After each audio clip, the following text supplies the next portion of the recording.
I am very excited to be here today with everyone to talk about something that I think about night and day, 24/7, which is how do we know who's an expert, right? Think about the people in your lives who are experts. Who are they and how do you know, really?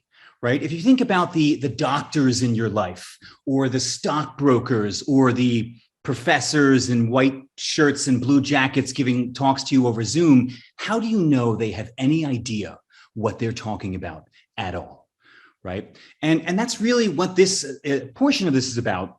And what my work is on is essentially how do we identify and how do we show off to others our expertise or our status?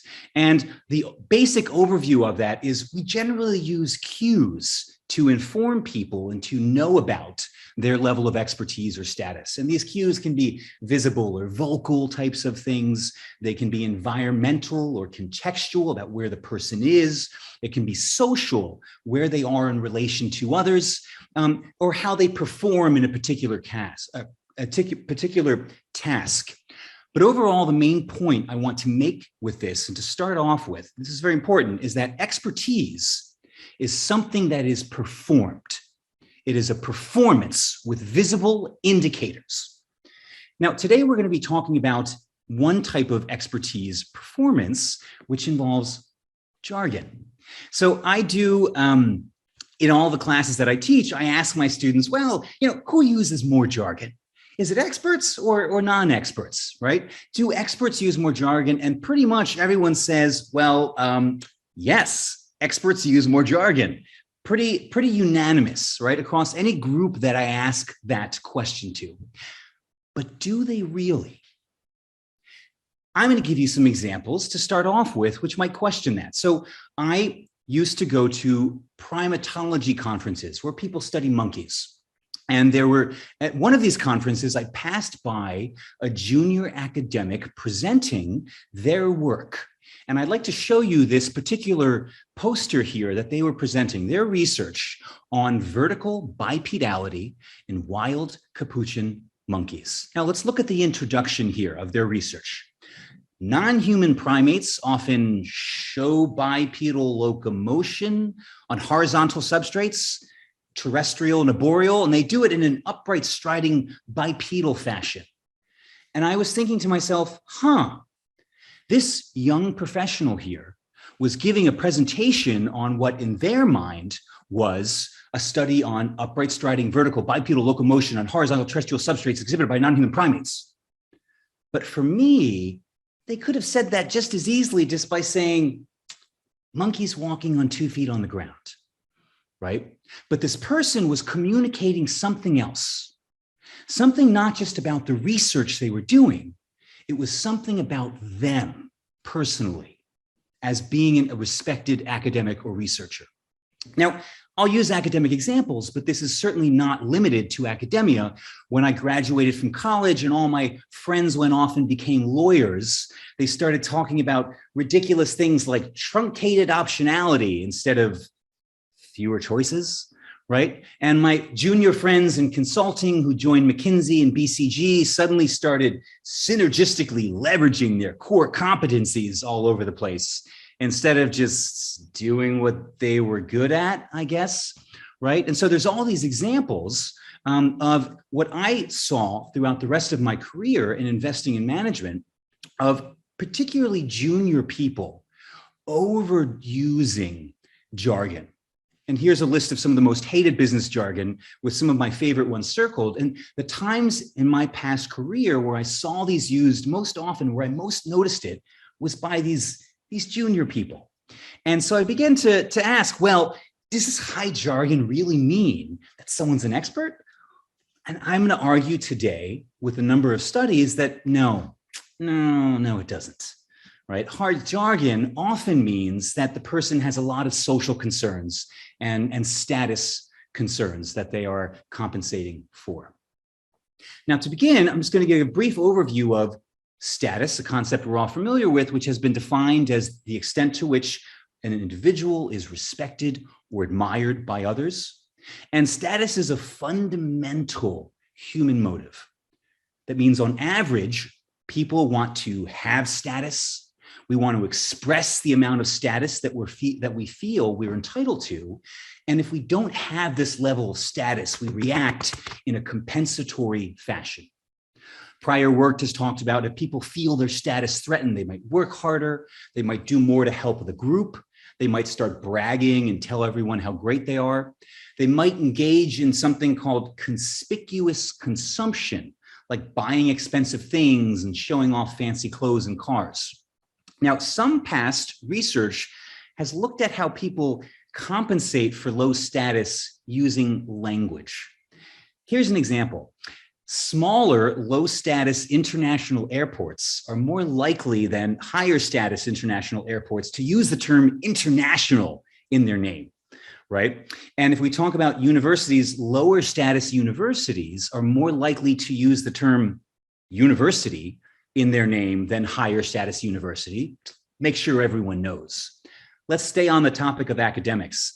Lower-status university departments are more likely to list their faculty with terms like doctor, PhD, and professor on their university web pages than compared to higher status university departments.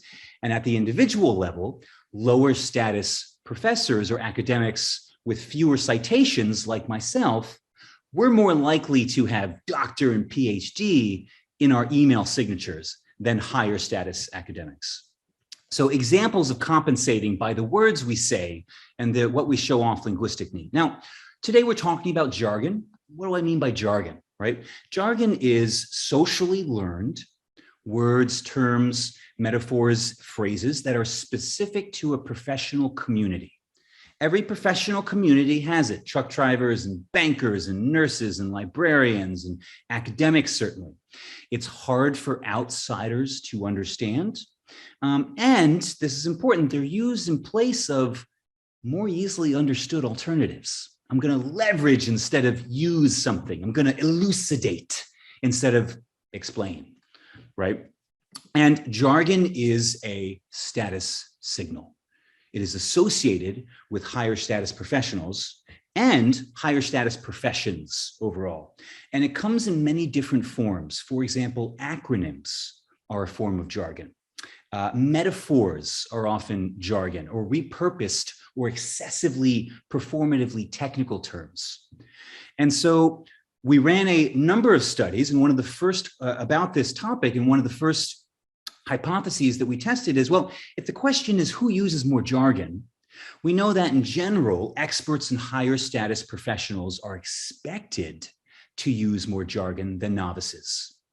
We also know from status and compensation literature that people who are lower in status are motivated to compensate, right? And that leads to a pretty basic first hypothesis that professionals who feel lower in status in their professional groups will use more jargon to compensate in these conspicuous circumstances. Very basic initial hypothesis here. And I'm going to show you a study where we tested that using MBAs. We take over 500 MBAs and we tell them, you are in a pitch competition with two of your classmates. And you will be selected for the next round based on the pitch that you submit. Your two classmates have each come up with one pitch. You decide which one gets chosen. Now, we manipulate the MBAs into three status conditions. They're low status, high status, or the same status, and I'll tell you how in a minute. And then what we measure in this study is, do they choose a high jargon pitch or a low jargon pitch? And so here's how we manipulate their status. We tell them who they're competing against. So when they are competing against undergrad students, they feel high in status, right? These are MBA students. When they're competing against other MBAs, that's the same status. And when they're competing against graduated alumni and successful entrepreneurs, they feel lower in status. Now, I'm going to show you the pitches quickly as well. The company is called Furniture Hub. And here is a low jargon pitch. We plan to take advantage of anticipated changes to become one of the first companies to bypass physical retail channels and sell directly to customers online. Now, if we compare that to our high jargon pitch, which is the same thing but with higher jargon, we're going to leverage the anticipated disruption, get a first mover advantage by disintermediating existing physical retail channels and selling directly to customers online. So remember, our prediction is that when MBAs feel lower in status in this pitch competition, they will choose this high jargon pitch. And here's what we found. This is the percentage of respondents, these MBAs, choosing the high jargon pitch. When they're low status, they choose it around 30% of the time. At the same level of status, they choose it similar, 32. But when they are low status compared to their competitors, they choose it almost 41% of the time, a full third more. Now, we've replicated this study across a number of other studies where we have them make their own profiles. We also do it with acronyms, the same effect. Support for this main effect that low status leads to increased jargon. But then we have the question of, well, why? Why is that the case, right? What's really driving this? Why does low status lead to this increased use of jargon? And we know from prior literature that lower status group members often have stronger social concerns. They pay attention more to others. Their eye contact is looking at more. They're actually more socially aware and attuned to those around them. We also know that when people feel threatened, status or otherwise, their identity threatened, they will start doing more stereotypical behaviors or prototypical behaviors for a group. The clothes, the way they dress, behave, the words they say, right? So another basic hypothesis too here is that lower status is really affecting people's concerns for being judged. And that is what is driving this increase in their jargon use. So here's our first model, low status increases jargon, but really it's that low status makes you more concerned with how you're being evaluated. And then you start using a lot more jargon to compensate. And so our first, a next study testing this one is a monkey conference, a primatology conference. I hope nobody's a primatologist here because they get really offended if you say monkeys. So what we do for this one is we take about 450 online participants and we tell them, you're an academic like me. You're going to give a talk like me right now. You have to choose a title for your talk like I did before this talk, right? And we tell them about their research and we tell them both jargon and non-jargon terms. We manipulate their status by saying, you're very high in status compared to everyone else at the conference, or you're very low. Nobody knows your school. You're nobody to everyone at the conference. And what we're measuring is two things. One is we're measuring the same as the prior study. Do they choose the higher jargon pitch, the title, when they're lower in status? But the second thing we're measuring is we ask them why. Why did you choose the title that you chose? I'm going to show you the title options. They might be familiar. The low jargon one is an exploratory report of monkeys and apes walking on two legs on the ground. And the high jargon one is an exploratory analysis of upright, striding, vertical, bipedality on horizontal terrestrial substrates and non-human primates, right? This is exactly the same jargon that we took from the poster example that we had at the beginning of the session. And then we asked them again, why did you choose this? And what we did was we read their responses. We coded their responses on a scale of 1 to 7 of how much do they talk about concern with communicating clearly and being understood, or being judged and evaluated by others. And again, remember our hypotheses here. One is that lower status professionals will choose higher jargon titles. And two is that a concern for being judged mediates or explains this relationship between low status and the preference for higher jargon. And so first, do we find that the lower status condition academic subjects choose higher jargon talk titles? Yes, we do. Higher status choose it about 64% of the time in the high status condition. Subjects in the low status condition, 75% of the time. So 10% difference there. So that was the same thing we found before. Okay. When we talk about why we choose this title, what we found is that here on the left, we have a concern for being judged, that low status people were more concerned about being judged than high status people. And high status subjects were more concerned about being understood than low status subjects. And so that overall provided, this is our mediation model here, which basically means that this concern for being evaluated, this concern with how they're being judged by the audience, mediates the relationship between, or explains the relationship between status and jargon. Now, one final study related to this was we actually manipulated, do you want to be understood or do you want to be respected? And we took the exact same study as the last time. The only difference was we didn't manipulate their status. We told them, you want to be respected or you want to be understood. Very basic, right? And what we found is when they want to be understood, they choose the high jargon, same title choices about 60% of the time.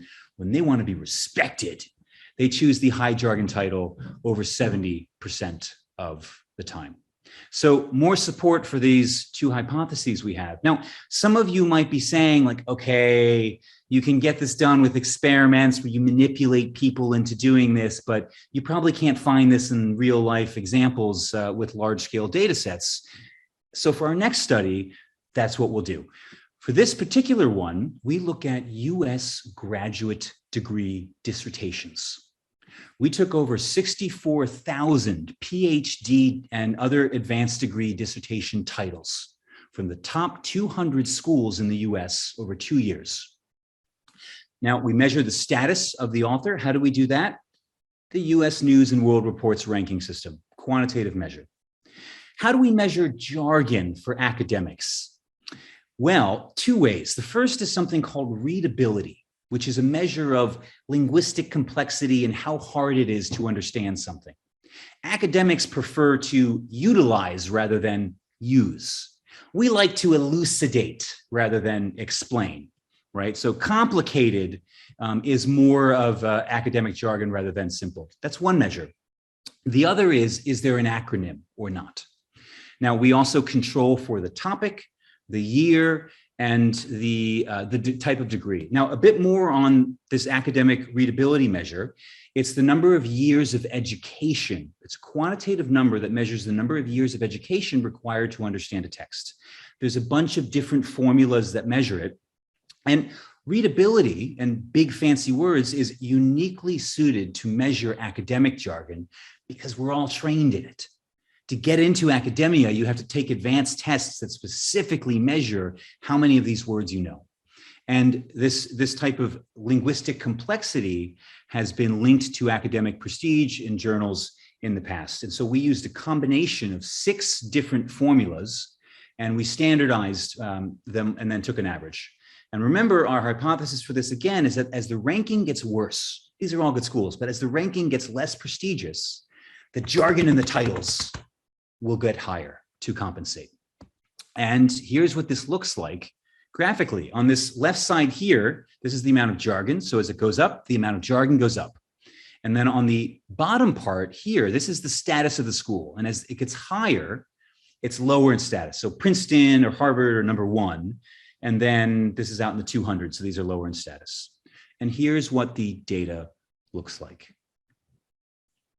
Pretty strong directional evidence here that as the school gets less prestigious, the amount of jargon increases, particularly in the top 100, particularly in this initial 50, where we see it strongest. But overall, strong support. And for anyone who likes tables and numbers, this is that in a table format, which shows that the significant relationship as the status of the school goes down, the jargon goes up. We also found that they had more acronyms as the status of the school goes down. So both of our jargon measures were successfully found in this particular data set. So overall, as a recap, we've had these 4 studies, which basically make a simple argument with our model that jargon is very often not signaling expertise. It's used because of insecurity, because someone who is lower in status is concerned about how they will be judged. And if I wanted to summarize, what are the important takeaways I want you to take away from this? The first and most important by far is that I'm an expert. and you should respect me, because that's kind of what's going on in most of these interactions, whether we say it or not.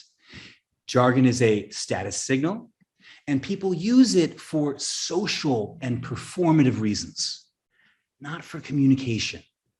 I'm trying to convince you to respect me, not to have you understand what I'm talking about, particularly lower status people, and that this concern for evaluation is really what is driving this. And so for quick advice or implications, one is don't be bedazzled by jargon. A second is if you are low status in a low status professional situation, you're at risk of involuntarily using more jargon than you would need. If there are messages around emphasizing the importance of being understood, that can reduce the amount being used. And overall, language is something that we're using to negotiate our relationships and perform expertise. And some of you might be asking, well, what happens if we use too much or too little jargon? And the very quick response to that is find out in my next talk in this series, when hopefully I will be invited back, and I look forward to talking with you more then on it. So thank you all very much. And any questions? Thank you, Sach. And you have already preempted my question. I was already going to ask you what, if a person uses more jargon, does it really help him or her? But you preempted it. I mean, I can talk. It's almost like asking, well, should you wear a suit to work? And well, if it's a tuxedo event, that's too little. But if everyone is in shorts and t-shirts, then maybe it's too much. So there's certain contextual things that matter. One interesting thing, I mean, it's a status signal, and status signals do two things. One is they tend to help competence. We often evaluate other people on a competence dimension, how capable and able are you? And then a warmth dimension, how much do I like you? And when you use any kind of status signal, whether it's clothing or jargon or other types of displays, it often helps competence, but hurts warmth. So people might want to be your LinkedIn contact, but they don't want to be friends with you per se. And so jargon has a similar type of thing. And it also depends on how much your group uses, but more next time. Interesting. Thank you. Edward on the chat room has asked the same question as I, so I guess we will not revisit that. But he does have an interesting suggestion. He is thinking that you can actually work with Yanzhen because this phenomenon potentially could have existed in the social media as well. So I guess the next research topic for us will be to study the use of jargon on social media for personal branding. Thank you. I can comment on a couple of questions in the chat. One is that, yes, absolutely, it can be used to exclude. So the dominance is completely there. A performative display where I'm talking and you have no idea. For example, Bernie Madoff, one of the ways in his Ponzi scheme that he got away with was using terms that nobody knew in the government, and they were too embarrassed to ask about it, right? It's shameful if you're like, wait, what does that word mean? Right? So that's one there. Another question was on, are there other factors that influence its use?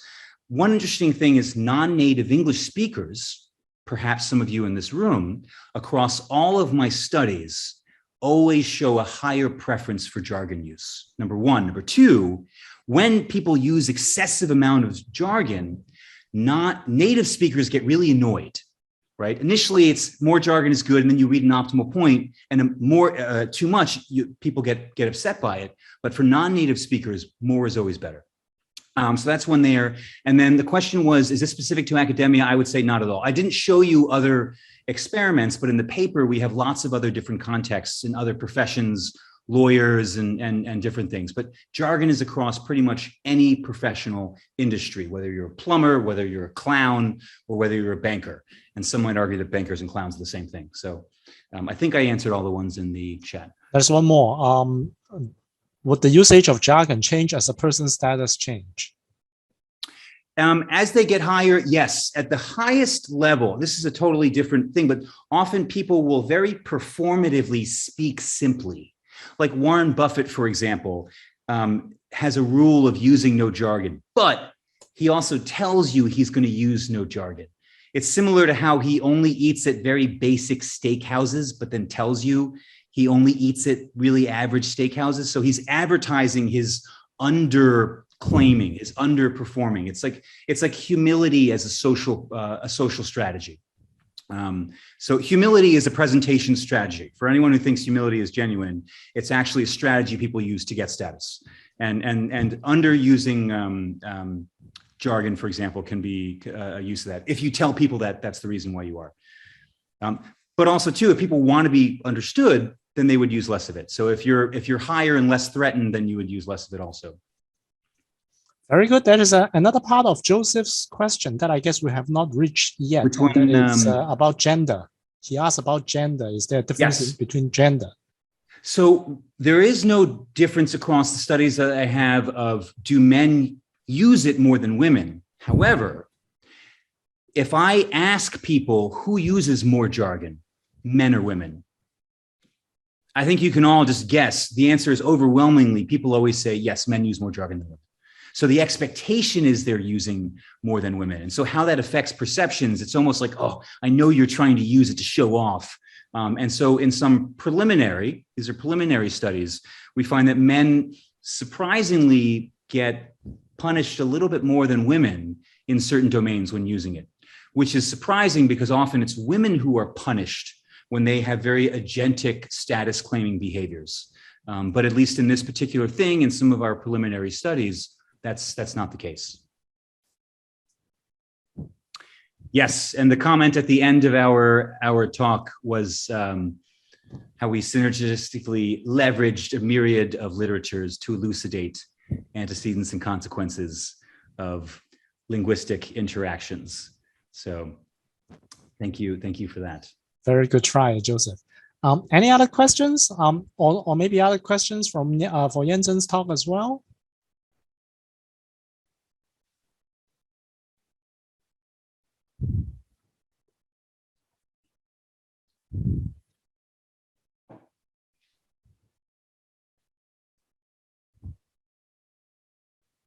Veronique, what do you mean by you asked about professors? Should they bedazzle their students? You want to establish credibility. So if people don't know who you are and you come out speaking very simply, they might just think you don't know what you're talking about. So don't use jargon is terrible advice, right? The very, very high status people, if you're Warren Buffett, then you can not use jargon. But for people who nobody knows who you are, you want to initially establish your credibility, your competence, and then you can reduce it afterwards. So for practical recommendations is first you can use it and then you can use simple terms so that everyone understands you.